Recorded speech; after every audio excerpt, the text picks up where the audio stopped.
여러분, 무엇을 보느냐에 따라서 인생이 바뀔 수가 있습니다. 그의 삶이 전혀 다른 길에 놓일 수도 있습니다.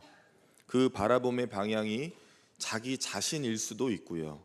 하나님의 은혜일 수도 있고 하나님이 주시는 사명일 수도 있습니다. 여러분은 무엇을 바라보고 계신지, 무엇을 보고 살아가고 계신지 한번 잠시지만 한번 생각을 해보시죠. 예수님께서 십자가에 죽으셨습니다. 십자가에서 마지막 말씀을 하시고 죽으셨어요.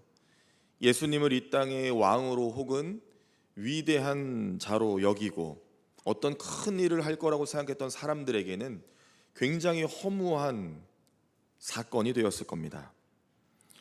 46절에 보면 온 땅이 어두워졌고 성소의 휘장 가운데가 찢어졌어요. 여러분, 성소의 이 휘장이 찢어진 것은 거리상 그리고 방향상 볼 수가 없습니다. 그것은 성경의 기록이지요. 이 성소의 휘장은 자연적으로 찢어지기는 어렵습니다. 매우 촘촘하고 두껍게 만들어져 있기 때문이죠. 그런데 마가복음 15장 38절을 보니 이에 성소 휘장이 위로부터 아래까지 찢어져 둘이 되니라 라는 말씀이 있어요. 위에서부터 아래로 가운데가 찢어졌답니다. 그러니 이 초자연적인 현상, 굉장히 놀라운 일이 벌어졌어요. 물리적으로도 저들의 종교 상식으로도 도저히 있을 수 없는 일이 발생한 겁니다. 백부장과 나머지 사람들이 본 것은 십자가와 예수님의 죽음뿐이었는데, 여러분, 세상의 눈으로 볼 때는 가장 수치스러운 형틀에 매달려서 예수님이 죽으셨어요. 이 땅의 구세주가 죽음을 피하지 못한 것처럼 보입니다. 그러나 예수님의 십자가 죽음의 자리에는 이러한 초자연적인 상황의 시작이 있었다라는 거예요. 십자가에 못 박히신 예수님으로 인해서 온 땅에 어두움이 임했습니다. 그 시간이 길게 지속이 됐죠. 약 3시간 정도 진행이 됩니다. 태양이 가장 뜨겁게 비춰야 될 이 정오의 시간부터 시작이 되었어요. 가장 뜨겁고 가장 빛나게 비춰야 될 그 빛이 이제 사라지고 이 세상을 비추는 빛이 약해지다가 사라집니다. 그러나 동시에 아무도 들어갈 수 없는 성소의 휘장이 찢어지는 사건이 있었어요. 인위적으로 찢어질 수 있는 것이 아닌데 이런 정말 초자연적인 상황에 의해서 찢어지는 상황이 동시에 발생됩니다. 십자가에 예수님이 못 박히면서 온 땅에 어두움이 임했고, 또한 동시에 성소의 휘장이 찢어지는 이 충격적인 상황을 지금 오늘 본문에 나오는 사람들이 본 것이죠. 4개의 구절로 구성된 오늘의 짧은 이 본문 속에는 보았다라고 하는 단어가 3번이나 나옵니다. 예수님이 죽으신 후에 백부장이, 그리고 구경하러 온 무리가, 그리고 예수님을 알고 따랐던 자들과 여인들이 보았어요. 특히 예수님의 죽음에 직접적으로 관여했던, 처형을 집행하고 감독했던 이 백부장이 무엇을 보았기에 그 된 일을 보고 예수님이 정녕 의인이라고 고백하고 하나님께 영광을 돌렸다라는 이 기록이 있을까요? 과연 그는 어떤 것을 본 걸까요? 또한 그곳에 있던 무리가 도대체 무엇을 보았기에 변하여서 고백하고 가슴을 치며 초대교회의 놀라운 역사의 주인공들이 되었을까요? 과연 우리는 십자가에서 여러분 무엇을 보아야 하는 걸까요?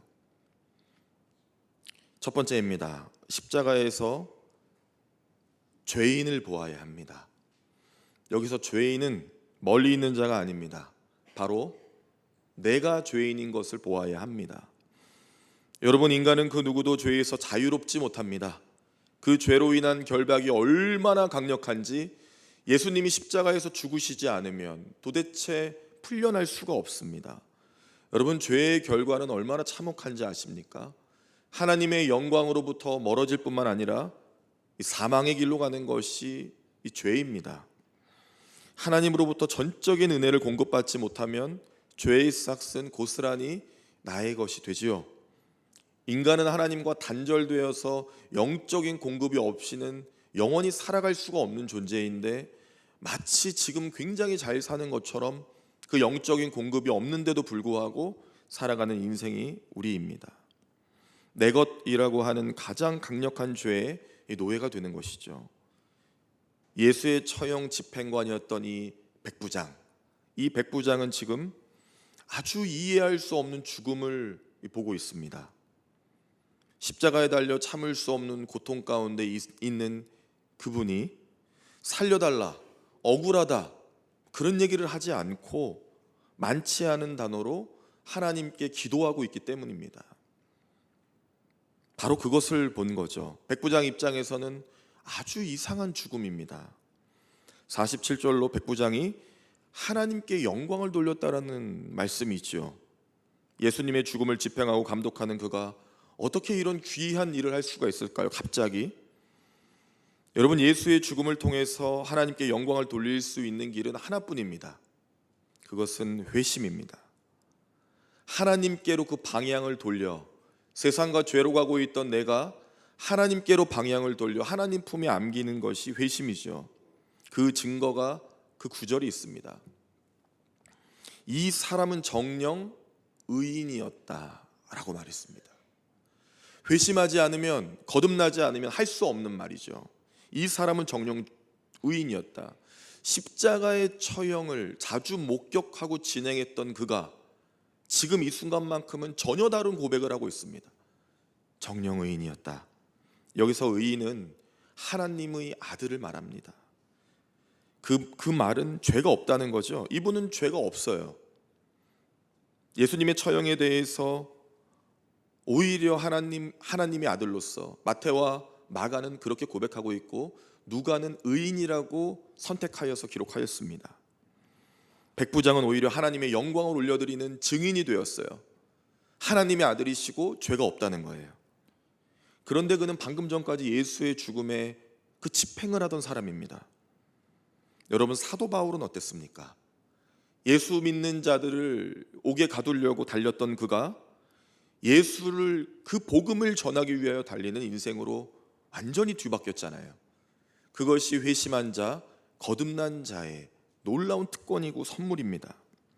나아가 예수님의 십자가에서 그 죽음은 이 백부장으로 하여금 처절한 인간의 죽음을 경험하게 했어요.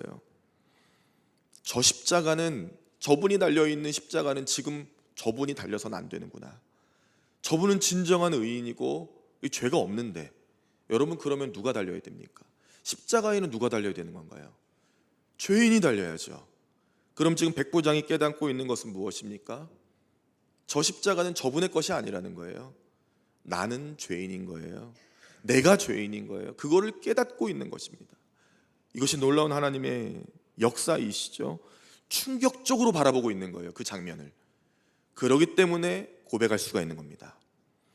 예수님의 죽음이, 십자가의 그 죽음이 내 안에 살아있을 때 우리가 고백할 수가 있거든요. 하나님, 나는 죄인입니다. 사도 바울은 십자가를 통과하면서 자신이 죄인 중의 괴수라 그렇게 인식하고 고백했어요. 죄 없는 예수님이 날 구원하기 위하여 세상에 오셨고 나는 처절한 죄인이라는 거죠. 디모데전서 1장 15절입니다. mit보다 모든 사람이 받을 만한 이 말이여, 그리스도 예수께서 죄인을 구원하시려고 세상에 임하셨다 하였도다. 죄인 중에 내가 괴수니라 라고 말했습니다. 여러분, 이것은 사도 바울의 고백이지만 우리가 십자가를 보면서 고백되어야 할 중요한 부분입니다. 여러분, 저는 죄인입니다. 만약 예수님이 아니었다면 이 사실에 관해서 이 충격적으로 받아들이고 있는 이 백부장의 시선에 주목할 필요가 있죠. 죄 없는 하나님의 아들이 죽었다. 인생에서 가장 충격적인 바라봄을 경험하고 있는 것입니다. 요한복음 5장 24절에 내가 진실로 진실로 너희에게 이르노니 내 말을 듣고 또 나 보내신 이를 믿는 자는 영생을 얻었고 심판에 이르지 아니하나니 사망에서 생명으로 옮겼느니라. 아멘입니다. 사망에서 생명으로 옮겼느니라. 지금 백부장이 경험하고 있는 바로 그 과정입니다. 사망에서 생명으로, 저분이 죽어야 할 자리가 아닌데, 저곳은 나의 자리, 죄인의 자리인데 나를 살리기 위하여 십자가에 달리신 예수 그리스도를 이론적으로는 모르지만 바라봄을 통하여서 깨닫고 있는 것이죠. 하나님께서 함께하고 계십니다. 십자가를 통해서 자기 자신이 죄인인 것을 깨닫고 세상이 아닌 하나님께로 나아가는 첫발, 마치 어린아이가 늘 넘어지다가 기쁘게 한 발 내딘 것처럼 이제 갓난아기처럼 그 신앙의 시작을 시작하는 첫발, 그 충격적인 바라봄이 죽음이었고 예수의, 그리고 자기 자신의 놀라운 은혜의 첫발이었습니다. 사망에서 생명으로 옮겨지는 그 첫발. 여러분, 우리가 십자가를 볼 때 죄인을 봐야 합니다. 자기 자신을 바라볼 수 있어야 됩니다. 십자가는 교회 종탑에 매달려 있는 것이 아니라, 십자가는 설교자의 뒤에 있는 것으로 끝나서는 안 되고, 바로 정확하게 바라보면서 죄인인 나를 구원하시는 하나님의 역사와 은혜가 있음을 우리가 깨달아야겠습니다. 여러분, 두 번째로 십자가에서 우리는 보아야 할 것이 있습니다. 은혜입니다. 다 하나님의 은혜죠. 구경하러 온 무리가 있었어요. 그런데 이 구경하러 온 무리는 단순한 구경꾼이 아닙니다. 누가복음 23장 18절에 보면 공회 산헤드린의 지시를 따라 예수를 처형하라고 외친 무리로 추정되는 사람들이 있습니다.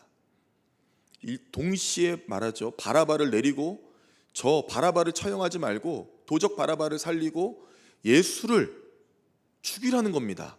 처형하라는 거예요. 그 무리죠. 예수를 못 박아라 외쳤던 손가락을 가지고, 그렇게 예수를 못 박으라고 외쳤던 그 손을 가지고 이제는 그 방향이 바뀌었습니다. 이제는 자기 자신의 가슴을 치면서 통곡하는 손으로 바뀌었어요. 여러분, 이것이 얼마나 놀라운 일입니까? 도대체 그들이 한 게 무엇입니까? 예수를 십자가에 못 박으라고 그렇게 외쳤던 사람들이 그것뿐이에요. 그런데 예수님의 십자가에서의 죽음을 보면서 경험하게 된 거죠. 저분은 죄가 없구나. 저분은 죄가 없구나. 저기에 매달려 있을 뿐이 아니구나. 내가 왜 손가락질을 했을까? 그 비통함의 가슴을 친 겁니다. 하나님의 은혜를 경험하는 자, 예수의 죽음 앞에 가슴 아파하고 통곡하는 사람, 바로 하나님의 은혜가 있어야만 가능한 거죠. 십자가를 바라볼 때 우리에게 눈물이 있어야 하는 것은 나 대신 예수님이 달리심에 우리가 은혜로 받아들일 때 십자가를 보며 눈물이 나는 것입니다. 백부장과 모인 무리와 여자들이 십자가에 달린 예수만 또 본 것은 아니죠. 성소의 휘장이 찢어졌다는 것, 그 속이 훤하게 보인다는 것, 물론 그것을 지금 물리적으로 볼 수는 없지만, 말씀드린 것처럼 골고다 언덕에서 볼 수는 없지만 중요한 것은 찢어졌다는 것입니다. 원래는 구별된 대제사장만 1년에 한 번 들어갈 수 있는 바로 그 자리에, 바로 앞에 있는 그 휘장이, 찢어질 수 없는 그 휘장이 찢어져서 이제는 그 누구도 막힘없이 바로 볼 수 있고 하나님 앞에 나아갈 수 있다는 것을 상징적으로 보여주는 너무나 놀라운 것이죠. 지금 이들은 엄청난 일을 하지 않았습니다. 저들은 십자가에 달린 예수를 보았을 뿐이에요. 그게 전부입니다. 여러분, 주님의 십자가는 인간의 죽은 양심을 깨우는 은혜가 있어요. 우리의 양심이 죽어 있지만 깨워주시면 깰 수 있죠. 바로 십자가가 그 하나님의 은혜를 바라볼 수 있는 은혜를 머금고 있습니다. 하나님의 사랑이 확증되는 그 은혜가 있어요. 로마서 5장 8절입니다. 우리가 아직 죄인 되었을 때 그리스도께서 우리를 위하여 죽으심으로 하나님께서 우리에 대한 자기의 사랑을 확증하셨느니라. 아멘입니다. 여러분, 끔찍한 죄인이었을 때, 바로 내가 끔찍한 죄인이었을 때 예수께서 십자가에 달려 죽으신 거예요. 이것이 하나님의 은혜이고 사랑입니다. 그 사랑의 은혜로 죄 없는 예수님의 죽음에 가슴을 칠 수밖에 없었던 것이죠.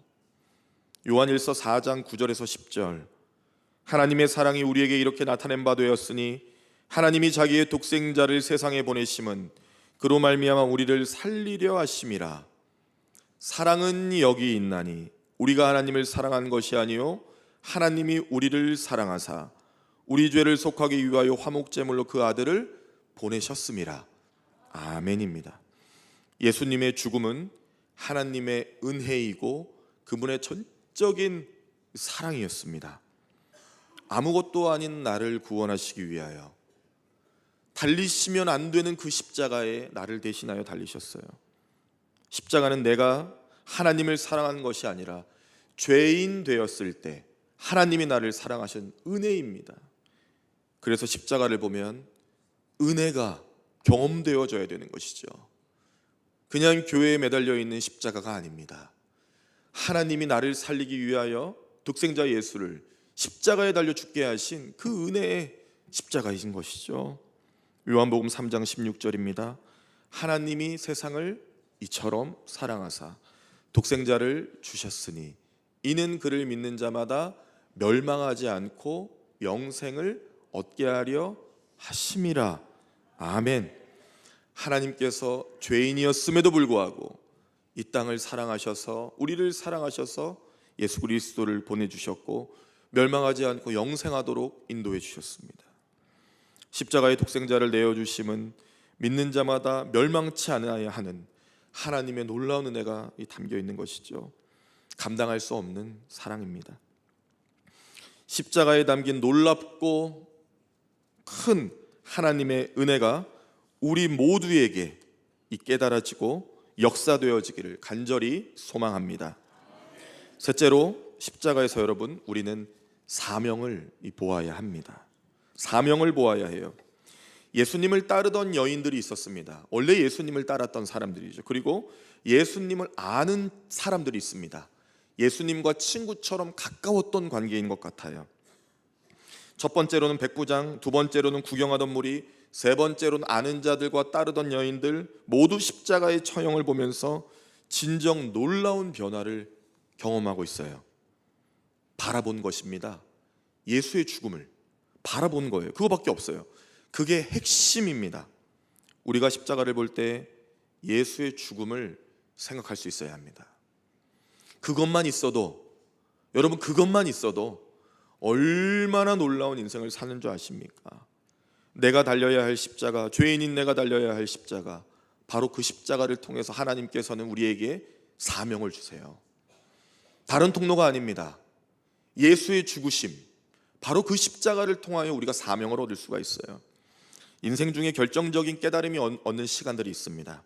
그 전까지는 몰랐다가 이제는 알게 되는 순간들이 있잖아요. 제가 한번 말씀드렸는데 저는 군에 가자마자 깨달았습니다. 어머니의 말씀은 잔소리가 아니었어요.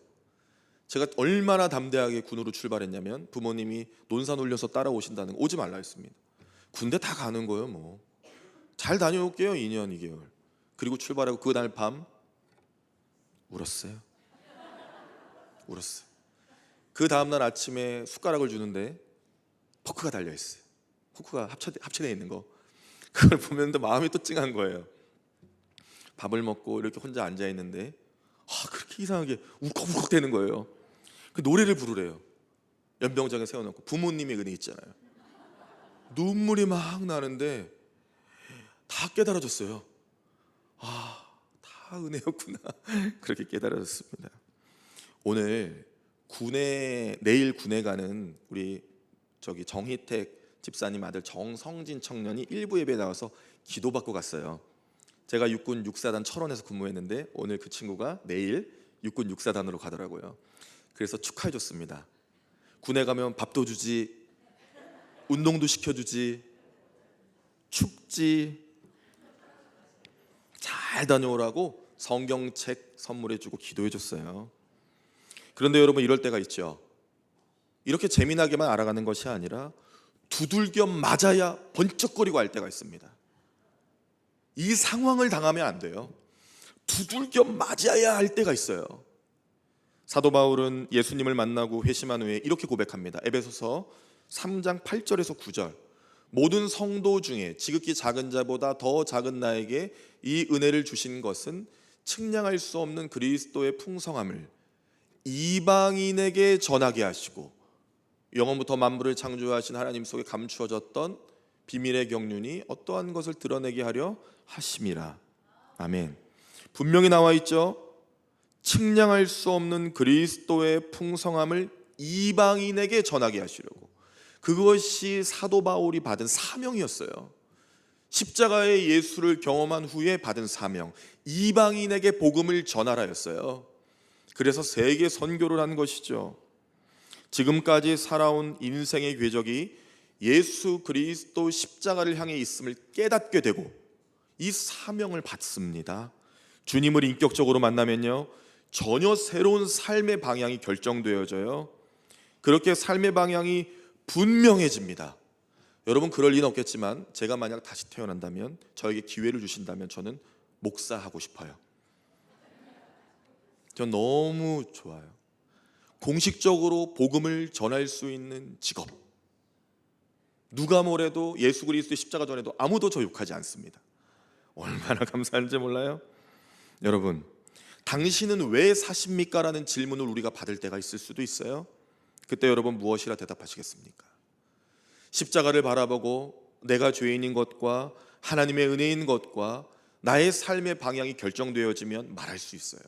무엇 때문에 사는지, 어디로 가야 하는지 여러분 한번 마음으로 대답을 해보시죠. 선교사 리빙스턴은 아프리카에서 복음을 위해 수고하다가 1896년에 영국으로 돌아오게 됩니다.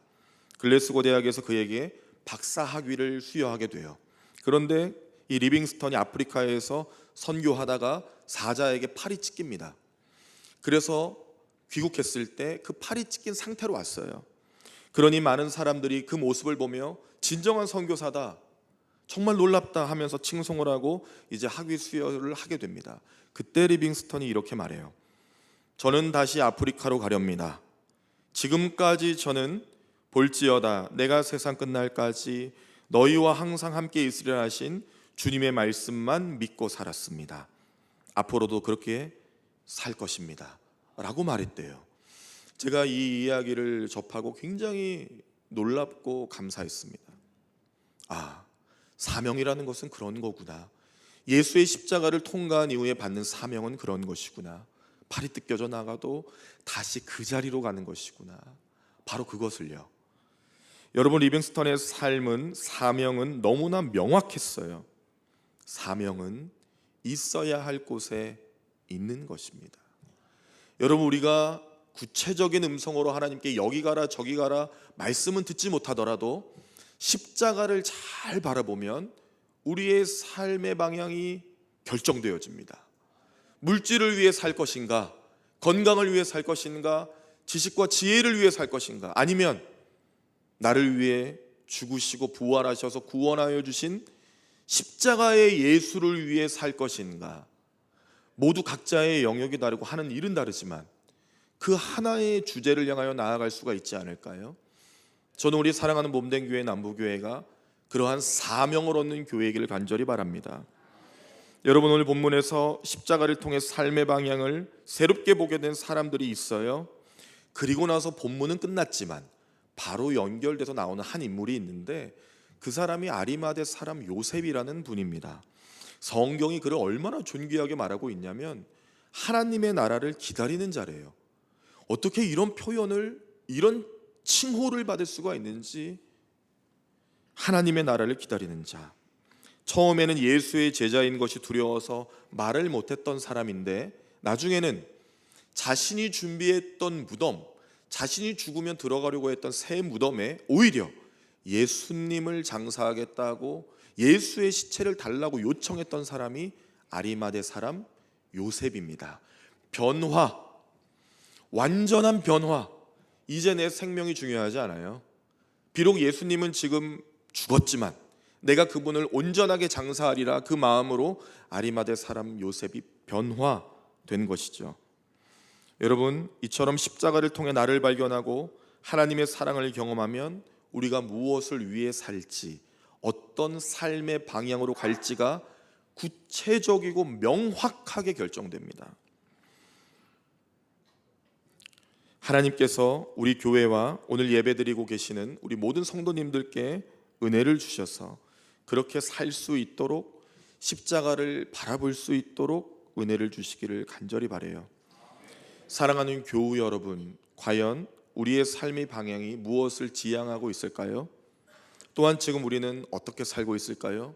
열심히 살고 있고 땀 흘려 살고 있고 최선으로 살고 있는데 과연 무엇을 바라보며 무엇을 위하여 살고 있는지를 돌아봐야겠습니다. 여러분, 십자가 앞에 서셔야 돼요. 오늘 백부장, 구경꾼들, 그리고 아는 자들과 여인들이 한 것은 아무것도 없습니다. 그저 근접하게 예수의 십자가 죽으심을 목격한 것밖에 없어요. 그런데 성경은 그들이 변하고 가슴을 치며 의인이라고 고백하게 하였고 하나님께 영광을 돌렸다라고 말하고 있습니다. 한 것이 무엇이냐고요? 아무것도 없어요. 근접해서 십자가에서 죽으시는 예수를 본 것밖에 없어요. 여러분, 십자가 앞에 계셔야 합니다. 십자가 근처에 계셔야 돼요. 그래서 예수의 죽으심과 그 은혜가 우리를 떠나지 않고 날마다 묵상하며 그분 곁에 있어야 돼요. 그것만이 진정으로 살 길이고요, 두들겨 맞고 깨닫지 않는 비밀입니다. 하나님께서는 오늘도 우리를 부르고 계셔요. 십자가로 부르고 계십니다. 보라는 거예요. 너를 누가 얼만큼 사랑하고 있는지, 지금 당장이라도 모든 것을 해결해 줄 수 있는 은혜를 누가 가지고 있는지, 모든 것을 다 희생하여서 너를 누가 살렸는지를 보라고 하시는 거예요. 십자가를 잘 보면 증인이 됩니다. 십자가를 잘 보면 변화를 경험하고 증인이 되는 거죠. 사명은 아무나 가지고 할 수 있는 게 아니고요, 증인이 살아갈 수 있는 목적인 거예요. 그래서 그 사명을 얻고 십자가를 통하여 증인이 되고 우리의 삶의 자리와 모든 현장 가운데 하나님의 복음이 주제가 되는 거룩한 영향력의 존재로서 살아갈 수 있는 저와 여러분 되시기를 간절히 바랍니다. 여러분, 십자가를 볼 때 죄인인 자신을 보고 하나님의 은혜를 보고 내게 주신 사명을 볼 수 있다면 놀라운 하나님의 사람으로 거룩한 영향력을 세상에서 뿌려낼 수 있을 줄 믿습니다. 그러한 우리 교회가 되고 가정이 되고 우리 자녀들이 되길 바라고, 하나님께서 쓰시기에 가장 합당하고 귀한 그릇이 우리 몸된 교회 남부교회가 되기를 간절히 바랍니다. 그 은혜가 오늘 이 성전에 있는 우리 모두에게, 그리고 우리가 사랑하며 기도하고 있는 자녀들과 모두에게 있기를 간절히 바랍니다. 아멘. 기도하겠습니다.